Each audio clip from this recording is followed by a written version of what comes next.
Welcome back to JW's Backyard. So I made a video before of how to break a chain without a chain break. And that video involved a grinder, but somebody made the comment saying, well, what makes you think I have a grinder if I don't have a chain break? So I'm going to show you another way to break a chain without a grinder, without any power tools. I would say though, is if you're working on go-karts, go ahead and invest in a grinder. This grinder was 30 bucks. That's not bad at all. You can get them at Harbor Freight or Northern Tool for 15 bucks. But you can use a grinder for all kinds of stuff. Chain brakes, that's one of those specialty tools that you might not need, but maybe once or twice a year, especially if you're not messing with a lot of stuff. So some people are less likely to have one of those. But I'm going to show you the most rudimentary way to break this chain. All you need is a hammer,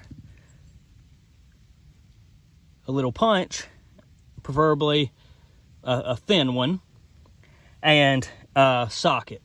This is just some old raggedy socket I got out of one of those $10 roadside assistance kits that don't work worth a crap.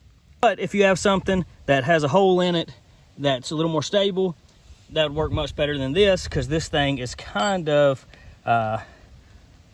unsteady.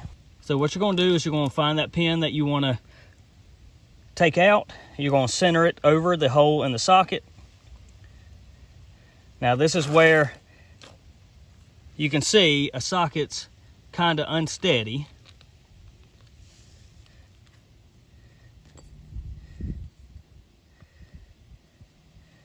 You're going to take your punch, put it on that pin,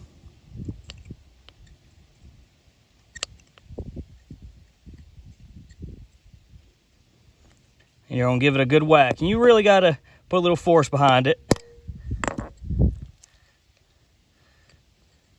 We'll give it one more hit. And you see that pin's coming out. You're just going to push that pin all the way out. And you see our pin's right there in the socket. All right, and that pin's out and your chain's broke. It doesn't get more simpler than that. If you found that helpful and want to keep up to date on any of the new stuff I'm putting out, make sure you subscribe. See you next time.